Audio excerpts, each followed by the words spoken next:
ஆஸ்துமாக்கு நல்லது மருந்துன்றாங்க. எல்லாத்துக்குமே நல்லதுதான். அது நோய்க்கு மொத்தத்திலே மருந்துதான். இப்போ நீங்கள் நோய் இந்த அளவுக்கு பரவுனதுக்கு காரணம் பதனியெல்லாம் நம்ம விட்டதுதான்றீங்களா? இப்போ இவ்வளோ நோய்கள் அதிகமாக பரவி இருக்கு. அந்த காலத்தில் இதே நோய்கள் தானே இருந்திருக்கும். அப்போ எப்படி அவங்க கடந்தாங்க? சாப்பிட்டுக்கிட்டு இருந்தாங்க, அதனால தெரியல.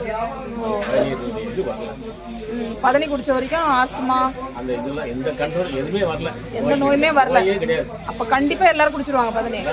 நல்லது. பதினீர் பழமரத்தில் உள்ள விஷயத்தில் வந்து எல்லாமே நல்லதான். பனங்கிழங்கு அந்த இது எல்லாமே நல்ல பனங்கிழங்கெல்லாம் மோஷனுக்கு நல்லது, எல்லாத்துக்கும் நல்லது. நீங்கள் குடிச்சிருக்கீங்களா பதனி?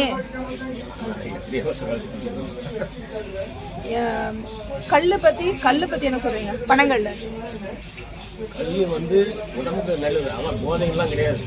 நம்ம மனுஷனாக பார்த்து போதை பண்ணுறாங்க தவிர பனையில் இருந்து எனக்கு பண்ணுறதுல எதுலையுமே வந்து போதை கிடையாது, போதை வசதே கிடையாது. பனையில் எதுவுமே போதையே கிடையாது. அதை வந்து வெளியே வந்து புளிக்க வச்சு ஊமத்தங்காய் அந்த காய் இந்த காய் போட்டு இது பண்ணுறதுனால தான் கல் இதாகும். அதை வந்து பனை மரத்துலேருந்து இறக்குறவங்க போடுறாங்களா இல்லை கேஸுக்காக போடுறாங்களா? அதாவது டேஸ்ட் இல்லை, கேஸ் போடுறாங்கல்ல அவங்க தான். அவங்களே வந்து வாங்கிட்டு போய் அதை போட்டு போதாசங்கள் பதனி இறக்குறவங்க மேலேயோ பதனி மேலேயோ கல் மேலேயோலாம் பிரச்சனை இல்லை.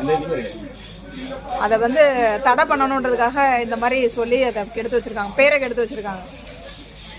தேங்க்யூ.